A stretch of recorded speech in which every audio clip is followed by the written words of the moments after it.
अगर आप वर्तमान में जीना चाहते हो, अपनी ज़िंदगी को बर्बाद होने से बचाना चाहते हो, अगर आप अपनी ज़िंदगी का सच जानना चाहते हो, इस बौद्ध कहानी को अवश्य सुनें। कहानी सुनने के बाद आप अपने जीवन में ज़रूर कामयाब होंगे। एक दिन एक लड़का एक बौद्ध भिक्षु के पास शिष्य बनने आया। वो बौद्ध भिक्षु अपने 500 शिष्यों के साथ एक मठ में रहते थे। उस लड़के ने मास्टर से कहा, मैं कुछ जानना चाहता हूँ, मैं सच की तलाश कर रहा हूँ, मैं पता लगाना चाहता हूँ कि सच क्या है।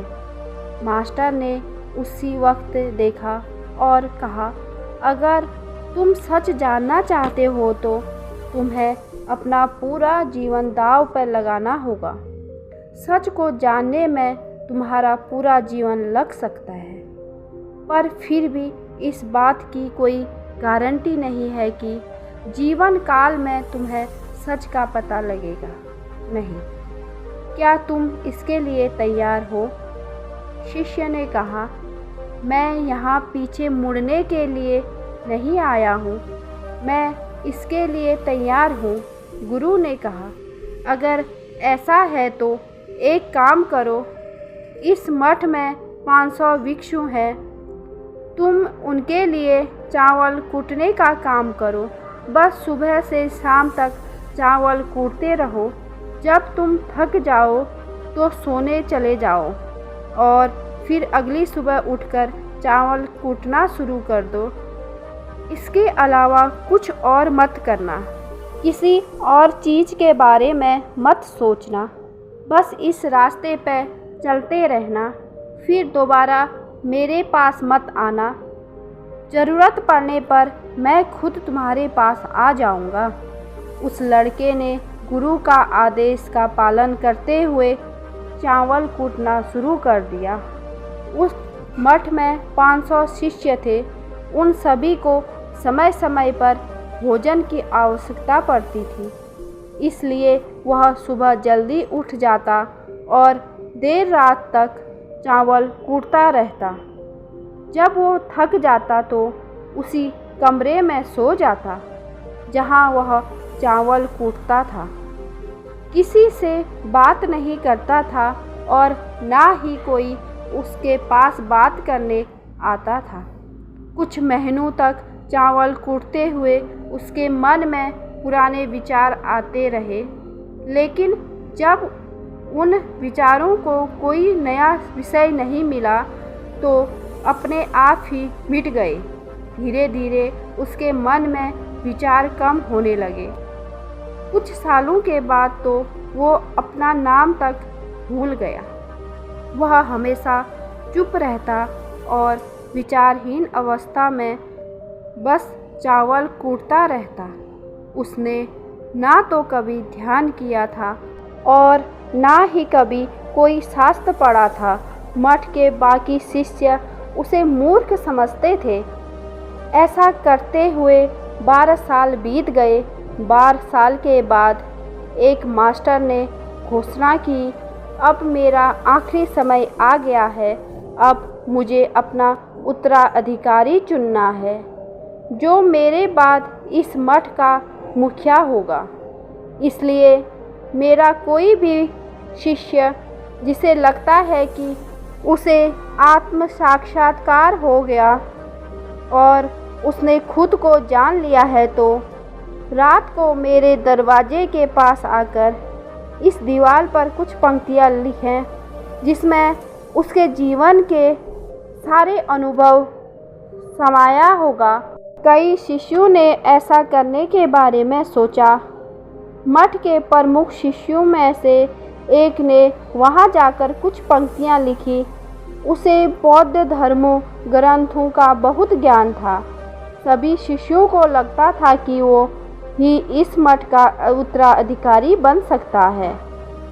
उसने लिखा था कि मन एक दर्पण की तरह है, जिसमें विचारों और इच्छाओं की धूल जमा हो जाती है। इस धूल को हटाने के लिए ये ध्यान है जिसकी धूल हट जाती है और मन का दर्पण साफ हो जाता है, वो मोक्ष प्राप्त कर लेता है। अगली सुबह जब मास्टर उठे, उन्होंने इन पंक्तियों को देखा तो उन्हें बहुत गुस्सा आया और उन्होंने कहा कि किस बेवकूफ़ ने ये सब विचार मेरे दीवार पर लिखा है। वो शिष्य जिसने वो लिखा था वो चुप रहा। हालांकि उसने जो पंक्तियाँ लिखी थी वो ज्ञान से भरी थी, लेकिन ये सब किताबों का ज्ञान था। वो शिष्य बहुत चालाक था। उसने पंक्तियाँ लिखी लेकिन नीचे से अपना नाम नहीं लिखा, क्योंकि वो स्वयं निश्चित नहीं था कि ये सही है या गलत। गुरु ने इन पंक्तियों को पूरी तरह से खारिज कर दिया। यह देखकर सभी हैरान रह गए। यह घटना पूरे मठ में चर्चा का विषय बन गया। इसी विषय पर बात करते हुए दो शिष्य उस शिष्य के पास से गुजरे जो 12 साल पहले यहाँ आया था और दिन रात बस चावल कूटता रहता था। दोनों की चर्चा सुनकर वो धीरे से हंस पड़ा। दोनों शिष्यों ने उसे पूछा कि तुम क्यों हंस रहे हो। उन दोनों की नज़र में वो चावल कूटने वाला बहुत ही दुर्च भिक्षु था।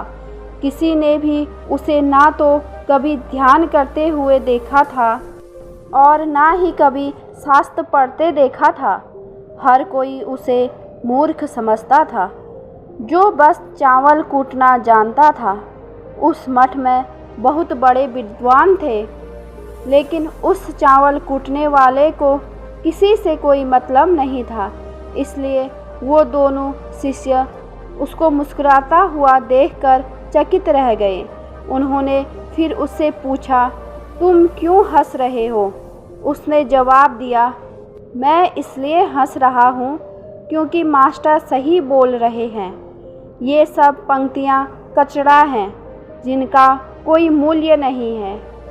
वो दोनों शिष्य चौंक गए और उन्होंने उससे पूछा, क्या तुम कुछ ऐसी पंक्तियाँ लिख सकते हो जो इससे बेहतर हो? चावल कूटने वाले ने जवाब दिया, नहीं, क्योंकि मैं अनपढ़ हूँ, लेकिन हाँ, मैं कुछ पंक्तियाँ कह सकता हूँ और अगर तुम उन पंक्तियों को लिख सकते हो तो मैं तुम्हारे साथ चलने के लिए तैयार हूँ। फिर दोनों शिष्यों ने कहा, ठीक है। वो मास्टर के कमरे के पास गए और चावल कूटने वाले ने कुछ पंक्तियाँ बोली। दूसरे शिष्य ने उसे दीवार पर लिखा और उन पंक्तियों के नीचे लिख दिया, चावल कूटने वाला। उन्हें लगा कि मास्टर इस पर भी गुस्सा करेंगे। जो पंक्तियाँ उसने लिखने को कहा बेहद अद्भुत थी और वो पंक्तियाँ थी, मन तो बस एक भ्रम है, ना तो मन है और ना ही मन का दर्पण है, और जब मन ही नहीं है तो धूल कहाँ ठहरेगी। जो ये जानता है वो सच को जान गया। जब गुरु ने इन पंक्तियों को देखा तो आधी रात को उठे और उस चावल कूटने वाले के पास गए और वो सो रहा था। गुरु ने उसे जगाया और कहा कि ये लो मेरी छड़ी और मेरे वस्त्र ले लो, आज से तुम मेरे उत्तराधिकारी हो। लेकिन अभी इस मठ को छोड़कर दूर चले जाओ, क्योंकि इस मठ में बहुत सारे विद्वान हैं जो खुद को तुमसे श्रेष्ठ मानते हैं। वो तुम्हें मार देंगे, क्योंकि वो इस बात को बर्दाश्त नहीं कर सकते कि एक साधारण सा चावल कूटने वाला उनसे ज़्यादा विद्वान निकला। तुम्हें वह सारा ज्ञान हो गया है जो मुझे भी है, और तुम्हें ये चावल कूटते कूटते हुआ है, और मुझे पता है कि तुम जहाँ भी जाओगे लोग तुम्हारे पास आएंगे, क्योंकि जब कोई फूल खिलता है तो उसकी महक हर तरफ फैलने लगती है। उसने अपने गुरु के पैर छुए और रात को ही वहाँ से चला गया। अगर हम अपनी ज़िंदगी में देखें तो पैनकेकी बहुत से लोग सोचते हैं कि ध्यान केवल एक जगह बैठकर आंखें बंद करके किया जा सकता है, लेकिन हकीकत में ऐसा नहीं है। ध्यान तो चलते चलते भी किया जा सकता है या अपना कुछ काम करते वक्त भी ध्यान किया जा सकता है। असल में ध्यान का मतलब ये है कि आप जो भी काम कर रहे हैं उसे इतने मन से करें कि आपको अपने शरीर का भी ख्याल ना रहे, बिल्कुल उस चावल कूटने वाले की तरह जो चावल कूटने में इतना मग्न हो गया कि उसे खुद का कोई ख्याल नहीं रहा। चावल कूटते ही उसने आत्म साक्षात्कार प्राप्त कर लिया। इसीलिए ध्यान का अर्थ है वर्तमान में रहना। दोस्तों, इस वीडियो में इतना ही है। आशा करती हूँ कि आपको इससे बहुत कुछ सीखने को मिला होगा। मिलते हैं आपको अगली वीडियो में। तब तक के लिए अपना ख्याल रखें। धन्यवाद।